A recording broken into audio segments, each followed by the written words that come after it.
সাহিত্য সম্রাট বঙ্কিমচন্দ্র চট্টোপাধ্যায়ের দুর্গেশ নন্দিনী উপন্যাস অবলম্বনে আজকের দ্বিতীয় পরিচ্ছেদ। প্রথমে যুবক নিজ কৌতূহল পরবশতা প্রকাশ করিলেন। বয়োজ্যেষ্ঠাকে সম্বোধন করিয়া কহিলেন, অনুভবে বুঝিতেছি আপনারা ভাগ্যবানের পুরস্ত্রী। পরিচয় জিজ্ঞাসা করিতে সংকোচ হইতেছে, কিন্তু আমার পরিচয় দেওয়ার পক্ষে যে প্রতিবন্ধক, আপনাদের সে প্রতিবন্ধক না থাকিতে পারে, এজন্য জিজ্ঞাসা করিতে সাহস করিতেছি। জ্যেষ্ঠা কহিলেন, স্ত্রীলোকের পরিচয়ই বা কি? যাহারা কুলোপাধি ধারণ করিতে পারে না, তাহারা কি বলিয়া পরিচয় দিবে? গোপনে বাস করা যাহাদিগের ধর্ম, তাহারা কি বলিয়া আত্মপ্রকাশ করিবে? যেদিন বিধাতা স্ত্রীলোককে স্বামীর নাম মুখে আনিতে নিষেধ করিয়াছেন, সেই দিন আত্মপরিচয়ের পথ বন্ধ করিয়াছেন। যুবক এ কথার উত্তর করিলেন না, তাহার মন অন্যদিকে ছিল। নবীনা রমণী ক্রমে ক্রমে অবগুণ্ঠনের কিয়দংশ অপসৃত করিয়া সহচরীর পশ্চাৎভাগ হইতে অনিমেষ চক্ষুতে যুবকের প্রতি দৃষ্টি করিতেছিলেন।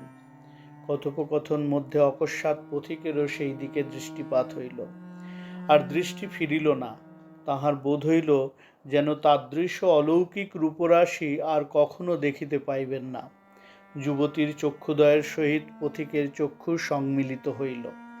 যুবতী অমনি লোচন যুগল বিনত করিলেন। সহচরী বাক্যের উত্তর না পাইয়া পথিকের মুখপানে চাহিলেন। কোন দিকে তাহার দৃষ্টি তাহাও নিরীক্ষণ করিলেন, এবং সমব্যবিহারিণী যে যুবক প্রতি সতৃষ্ণ নয়নে চাহিতেছিলেন তাহা জানিতে পারিয়া নবীনার কানে কানে কহিলেন, কি লো, শিব সাক্ষাৎ স্বয়ম্বরা হবি নাকি? নবীনা সহচরীকে অঙ্গুলি নিপীড়িত করিয়া তদ্রূপ মৃদুস্বরে কহিল, তুমি নিপাত যাও। চতুরা সহচারিণী এই দেখিয়া মনে মনে ভাবিলেন যে লক্ষণ দেখিতেছি, পাছে এই অপরিচিত যুবা পুরুষের তেজপুঞ্জ কান্তি দেখিয়া আমার হস্ত সমর্পিতা এই বালিকা মনমতো সরজালে বিদ্ধ হয়, তবে আর কিছু হোক না হোক ইহার মনের সুখ চিরকালের জন্য নষ্ট হইবে। অতএব সে পথ এখনই রুদ্ধ করা আবশ্যক।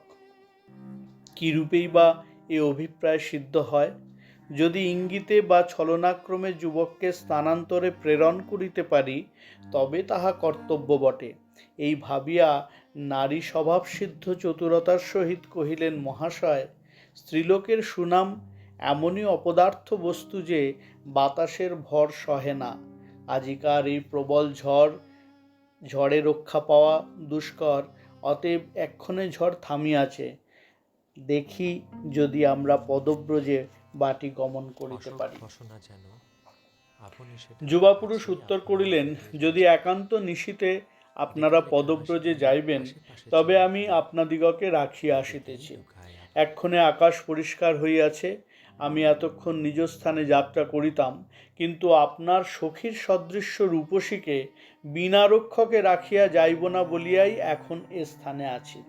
কামিনী উত্তর করিল, আপনি আমাদিগের প্রতি যেরূপ দয়া প্রকাশ করিতেছেন, তাহাতে পাছে আমাদিগকে অকৃতজ্ঞ মনে করেন, এজন্যই সকল কথা ব্যক্ত করিয়া বলিতে পারিতেছি না। মহাশয়, স্ত্রীলোকের মন্দ কপালের কথা আপনার সাক্ষাতে আর কি বলিব? আমরা সহজে অবিশ্বাসিনী। আপনি আমাদিগকে রাখিয়া আসিলে আমাদিগের সৌভাগ্য, কিন্তু যখন আমার প্রভু এই কন্যার পিতা ইহাকে জিজ্ঞাসা করিবেন, তুমি এ রাত্রে কাহার সঙ্গে আসিয়াছ, তখন ইনি কি উত্তর করিবেন? যুবক ক্ষণকাল চিন্তা করিয়া কহিলেন, এই উত্তর করিবেন যে আমি মহারাজ মান সিংহের পুত্র জগৎ সিংহের সঙ্গে আসিয়াছি। যদি তন্মুহূর্তে মন্দির মধ্যে বজ্রপতন হইত, তাহা হইলেও মন্দিরবাসিনী স্ত্রীলোকেরা অধিকতর চমকিত হইয়া উঠিতেন না। উভয় অমনি গাত্রোত্থান করিয়া দণ্ডায়মান হইলেন।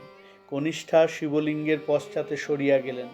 বাগ্বিদগ্ধা বয়োধিকা গলদেশে অঞ্চল দিয়া দণ্ডবৎ হইলেন। অঞ্জলিবদ্ধ করে কহিলেন, যুবরাজ, না জানিয়া সহস্র অপরাধ করিয়াছি, অবোধ স্ত্রীলোক দিগকে নিজ গুণে মার্জনা করিবেন। যুবরাজ হাসিয়া কহিলেন, এ সকল গুরুতর অপরাধের ক্ষমা নাই, তবে ক্ষমা করি যদি পরিচয় দাও। পরিচয় না দিলে অবশ্য সমুচিত দণ্ড দিব।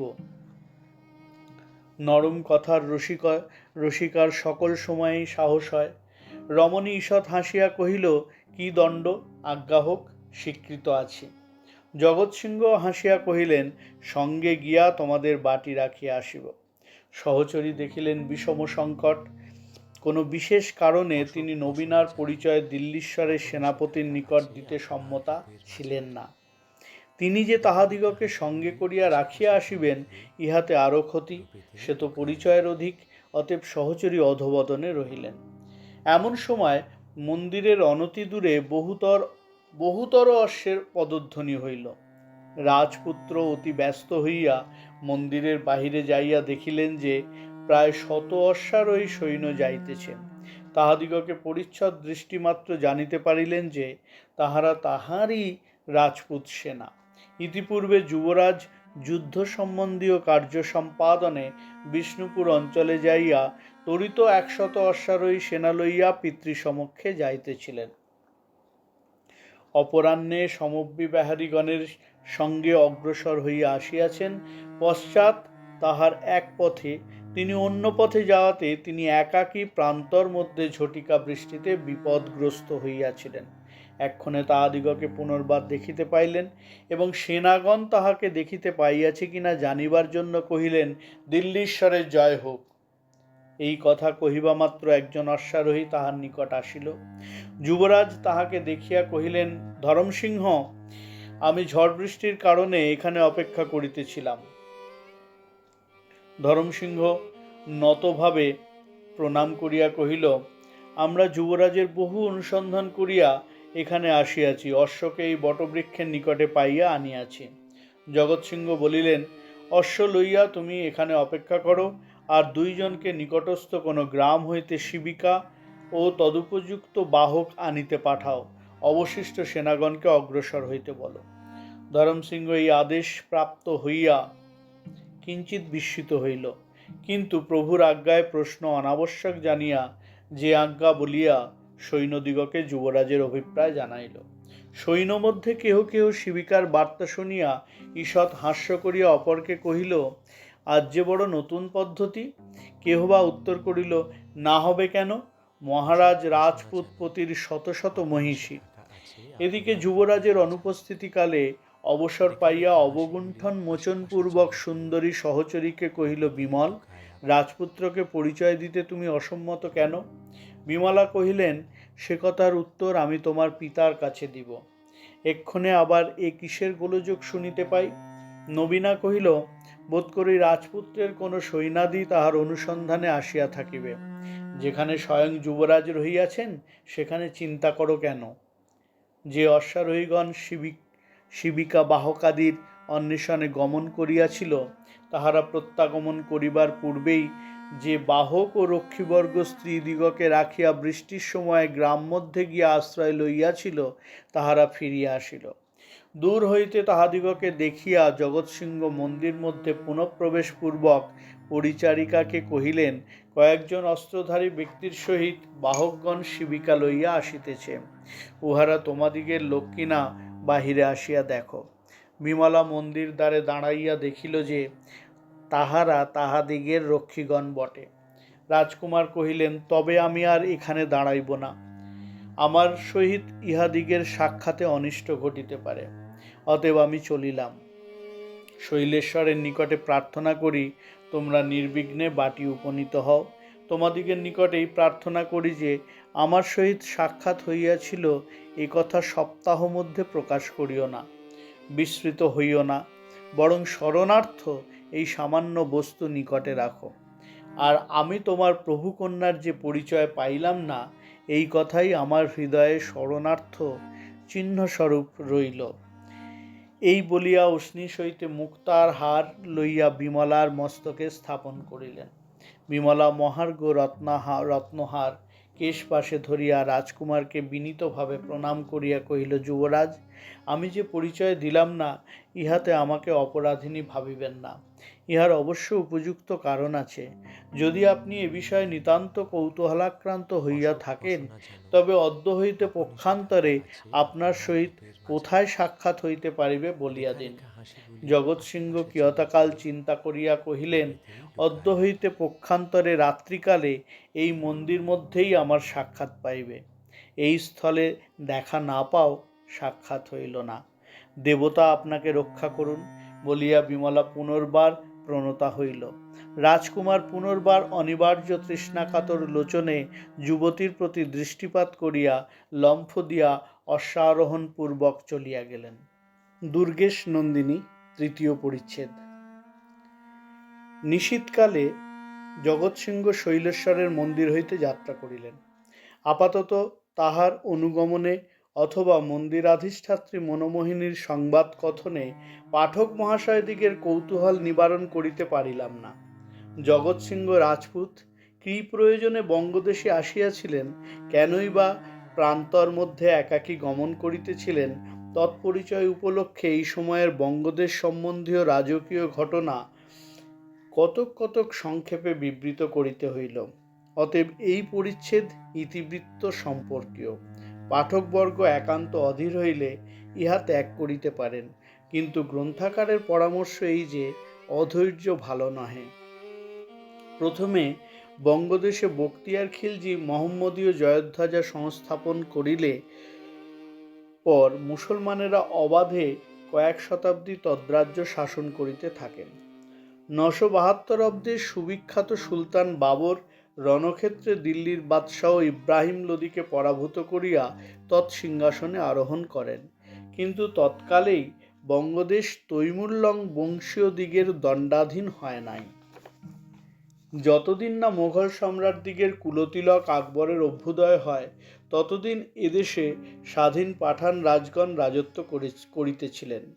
কুক্ষণে নির্বোধ দাউদ খাঁ সুপ্ত সিংহের অঙ্গে হস্তক্ষেপণ করিলেন। আত্মকর্মফলে আকবরের সেনাপতি মনাইম খাঁ কর্তৃক পরাজিত হইয়া রাজ্যভ্রষ্ট হইলেন।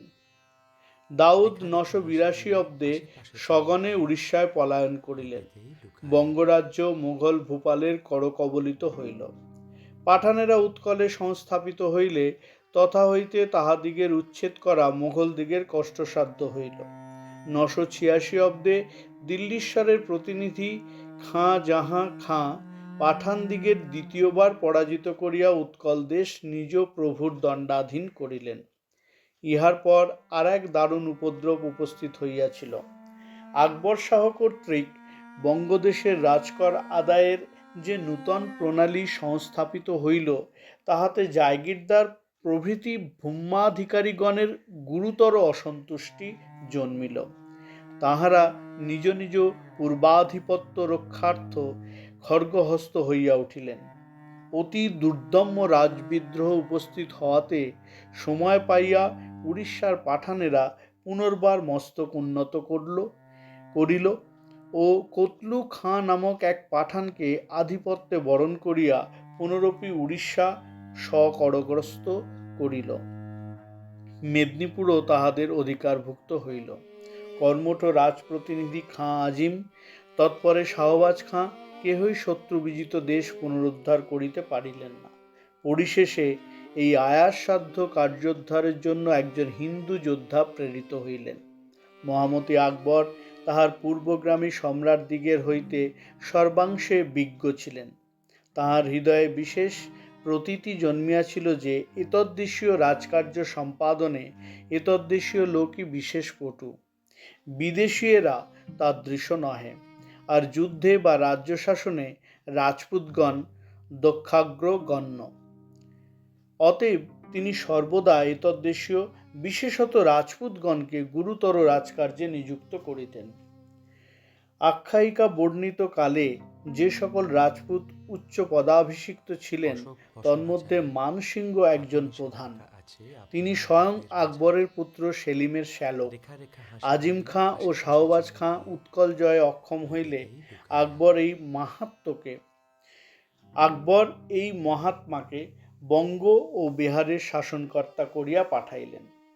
996 সালে মানসিংহ পাটনা নগরীতে উপনীত হইয়া প্রথমে অপরাপর উপদ্রবে শান্তি করিলেন। পরবৎসরে উৎকল বিজিগীষু হইয়া তদভিমুখে যাত্রা করিলেন।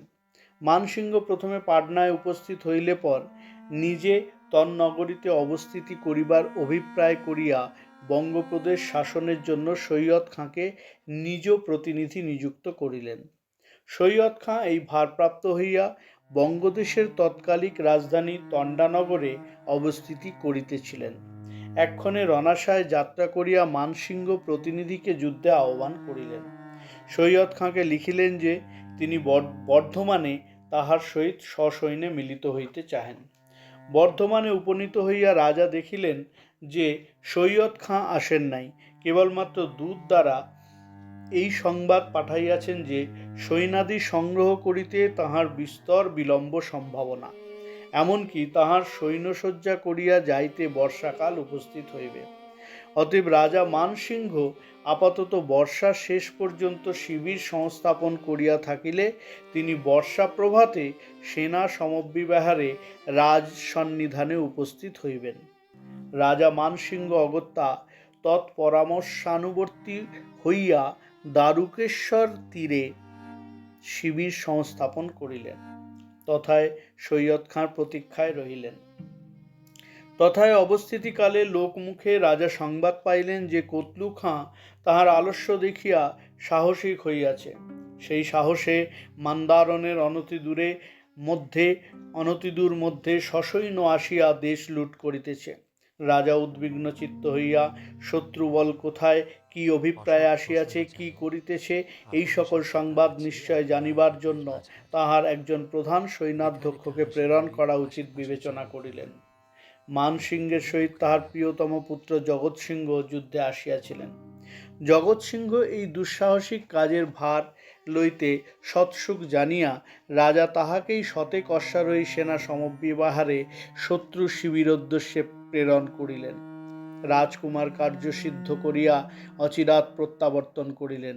যৎকালে কার্য সমাধা করিয়া শিবিরে প্রত্যাগমন করিতেছিলেন, তখন প্রান্তর মধ্যে পাঠক মহাশয়ের সহিত তাহার পরিচয় হইয়াছে। দুর্গেশ নন্দিনী, প্রথম খণ্ড, চতুর্থ পরিচ্ছেদ। শৈলেশ্বর মন্দির হইতে যাত্রা করিয়া জগৎ সিংহ পিতৃশিবিরে উপস্থিত হইলে পর মহারাজ মানসিংহ পুত্র প্রমুখাৎ অবগত হইলেন যে প্রায় ৫০০ সহস্র পাঠান সেনা ধরপুর গ্রামের নিকট শিবির সংস্থাপন করিয়া নিকটস্থ গ্রাম সকল লুট করিতেছে এবং স্থানে স্থানে দুর্গ নির্মাণ বা অধিকার করিয়া তদাশ্রয়ে এক প্রকার নির্বিঘ্নে আছে। মানসিংহ দেখিলেন যে পাঠানদিগের দুর্বৃত্তের আশু দমন নিতান্ত আবশ্যক হইয়াছে, কিন্তু এ কার্য অতি দুঃসাধ্য। কর্তব্য নিরূপণ জন্য সমব্যবহারী সেনাপতিগণকে একত্র করিয়া এই সকল বৃত্তান্ত বিবৃত করিলেন এবং কহিলেন, দিনে দিনে গ্রাম গ্রাম, পরগনা পরগনা দিল্লীশ্বরের হস্তস্খলিত হইতেছে। এক্ষণে পাঠানদিগকে শাসিত না করিলেই নয়, কিন্তু কি প্রকারেই বা তাহাদিগের শাসন হয়? তাহারা আমাদিগের অপেক্ষা সংখ্যায় বলবান, তাহাতে আবার দুর্গ শ্রেণীর আশ্রয়ে থাকিয়া যুদ্ধ করিবে। যুদ্ধে পরাজিত করিলেও তাহাদিগকে বিনষ্ট বা স্থানচ্যুত করিতে পারিব না। সহজেই দুর্গ মধ্যে নিরাপদ হইতে পারিবে, কিন্তু সকলে বিবেচনা করিয়া দেখো, যদি রণে আমাদিগকে বিজিত হইতে হয়, তবে শত্রুর অধিকার মধ্যে নিরাশ্রয়ে একেবারে বিনষ্ট হইতে হইবে। এরূপ অন্যায় সাহসে ভর করিয়া দিল্লীশ্বরের এত অধিক সেনানাশের সম্ভাবনা জন্মানো এবং উড়িষ্যা জয়ের আশা একেবারে লোপ করা আমার বিবেচনায় অনুচিত হইতেছে। সৈয়দ খাঁর প্রতীক্ষা করাই উচিত হইতেছে, অথচ বৈরী শাসনের আশু কোনো উপায় করাও আবশ্যক হইতেছে। তোমরা কি পরামর্শ দাও? বৃদ্ধ সেনাপতিগণ সকলে একমত হইয়া এই পরামর্শ স্থির করিলেন যে আপাতত সৈয়দ খাঁর প্রতীক্ষায় থাকাই কর্তব্য।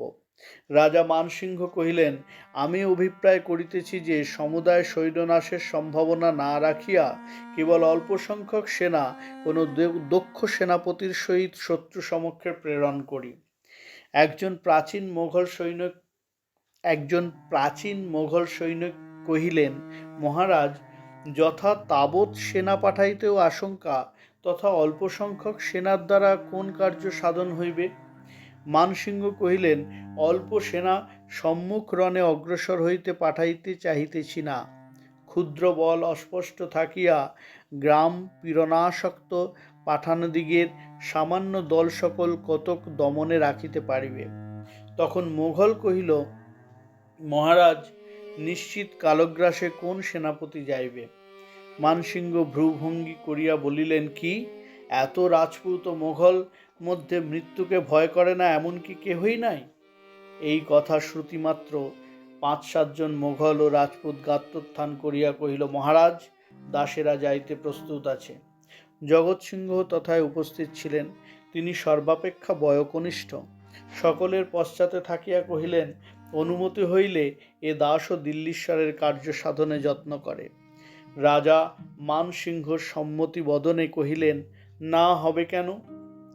আজ জানিলাম যে মোঘল রাজপুত নাম লোপের বিলম্ব আছে। তোমরা সকলেই এ দুষ্কর কার্যে প্রস্তুত। এখন কাহাকে রাখিয়া কাহাকে পাঠাই?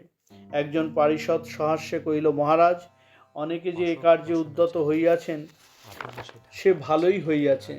এই উপলক্ষে সেনাব্যয়ের অল্পতা করিতে পারিবেন। যিনি সর্বাপেক্ষা ক্ষুদ্র সেনা লইয়া যাইতে স্বীকৃত হয়েন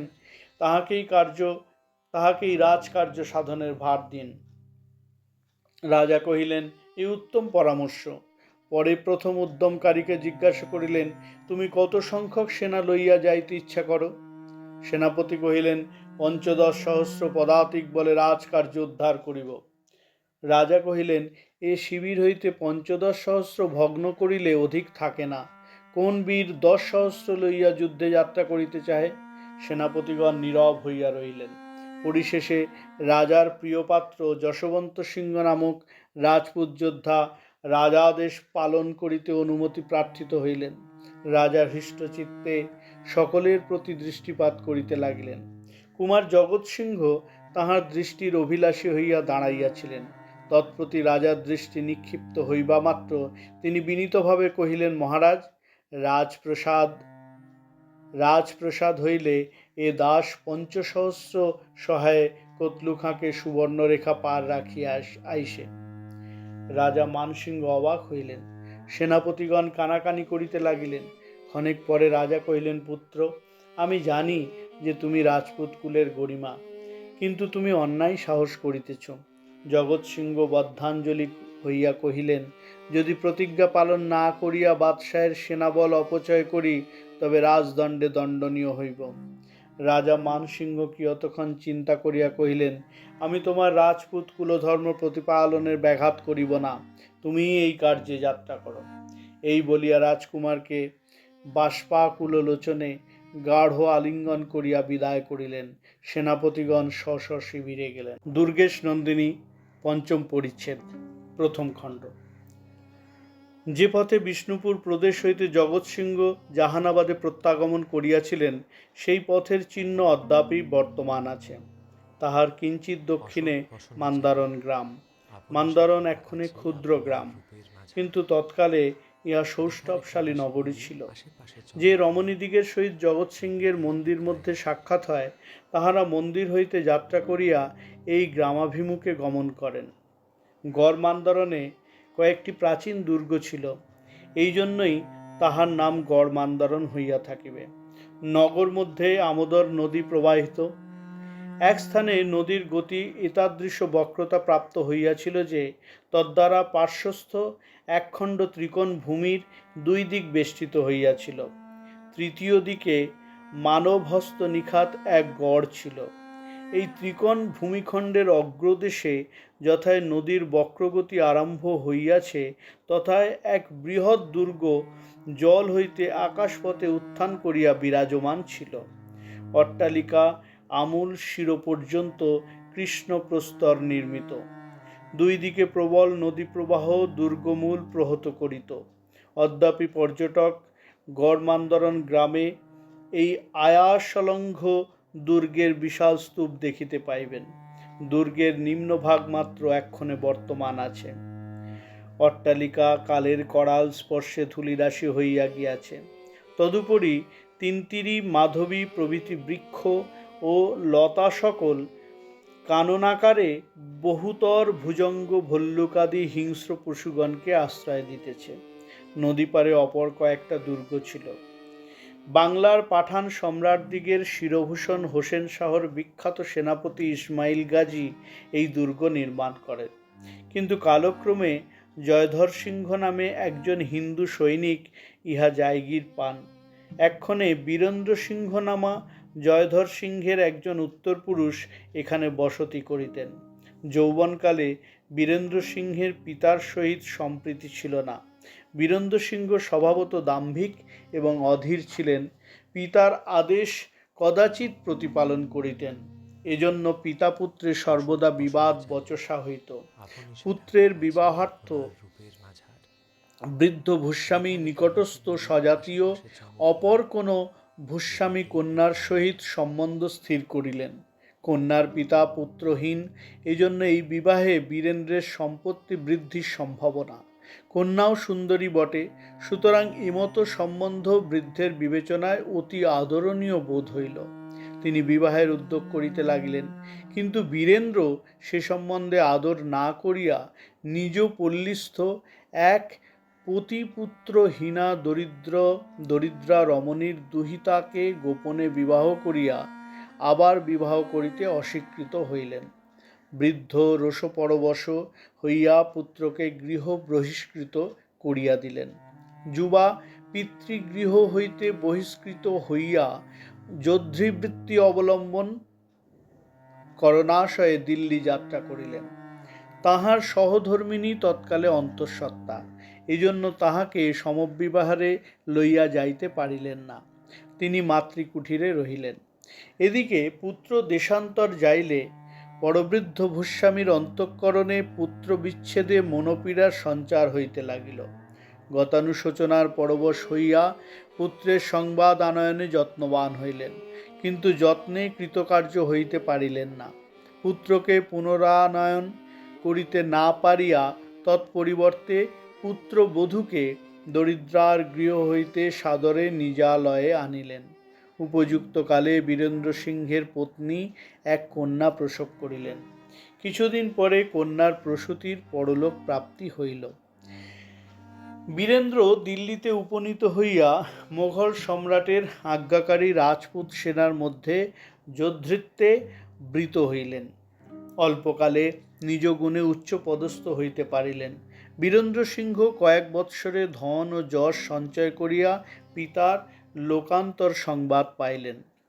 আর এক্ষণে বিদেশ পর্যটন বা পরাধীন বৃত্তি নিষ্প্রয়োজন বিবেচনা করিয়া বাটি প্রত্যাগমন করিলেন। বীরেন্দ্রের সহিত দিল্লি হইতে অনেক সহচর আসিয়াছিল। তন্মধ্যে জনৈক পরিচারিকা আর এক পরমহংস ছিলেন। এই আখ্যায়িকায় এই দুইজনের পরিচয় আবশ্যক হইবে। পরিচারিকার নাম বিমলা, পরমহংসের নাম অভিরাম স্বামী। বিমলা গৃহমধ্যে গৃহকর্মে, বিশেষত বীরেন্দ্রের কন্যার লালন পালন ও রক্ষণাবেক্ষণে নিযুক্ত থাকিতেন। তদ্ব্যতীত দুর্গ মধ্যে বিমলার অবস্থিতি করার জন্য কারণ লক্ষিত হইত না, সুতরাং তাহাকে দাসী বলিতে বাধ্য হইয়াছি। কিন্তু বিমলাতে দাসীর লক্ষণ কিছুই ছিল না। গৃহিণী যাদৃশা মান্না, বিমলা পৌরগণের নিকটে প্রায় তাদৃশী মান্না ছিলেন। পৌরজন সকলেই তাহার বাধ্য ছিল। মুখশ্রী দেখিলে বোধ হইত যে বিমলা যৌবনে পরমা সুন্দরী ছিলেন। প্রভাতে চন্দ্রাস্তের ন্যায় সেরূপের প্রতিভা এ বয়সেও ছিল। গজপতি বিদ্যাদিগ্গজ নামে অভিরাম স্বামীর একজন শিষ্য ছিলেন। তাহার অলঙ্কার শাস্ত্রে যত ব্যুৎপত্তি থাকুক বা না থাকুক, রসিকতা প্রকাশ করার তৃষ্ণাটা বড় প্রবল ছিল। তিনি বিমলাকে দেখিয়া বলিতেন, দাই যেন ভাণ্ডস্থ ঘৃত, মদন আগুন যত শীতল হইতেছে, দেহখানি ততই জমাট বাঁধিতেছে। এইখানে বলা উচিত যে দিন গজপতি বিদ্যাদিগ্গজ এইরূপ রসিকতা করিয়া ফেলিলেন। সেই দিন অবধি বিমলা তাহার নাম রাখিলেন রসিকরাজ রসোপাধ্যায়। আকার ইঙ্গিত ব্যতীত বিমলার সভ্যতা ও বাগ্বৈদগ্ধ্য এমন প্রসিদ্ধ ছিল যে তাহা সামান্য পরিচারিকায় সম্ভবে না। অনেকে এরূপ বলিতেন যে বিমলা বহুকাল মোগল সম্রাটের পুরবাসিনী ছিলেন এ কথা সত্য কি মিথ্যা তাহা বিমলাই জানিতেন, কিন্তু কখনো সে বিষয়ের কোনো প্রসঙ্গ করিতেন না। বিমলা বিধবা কি সধবা কে জানে। তিনি অলঙ্কার পরিতেন, একাদশী করিতেন না, সধবার ন্যায় সকল আচরণ করিতেন। দুর্গেশ নন্দিনী তিলোত্তমাকে বিমলা যে আন্তরিক স্নেহ করিতেন তাহার পরিচয় মন্দির মধ্যে দেয়া গিয়াছে। তিলোত্তমাও বিমলার তদ্রূপ অনুরাগিণী ছিলেন। বীরেন্দ্র সিংহের অপর সমবিবাহারী অভিরাম স্বামী সর্বদা দুর্গ মধ্যে থাকিতেন না, মধ্যে মধ্যে দেশ পর্যটনে গমন করিতেন। 2-1 মাস গড় মান্দারণে, 2-1 মাস বিদেশ পরিভ্রমণে যাপন করিতেন।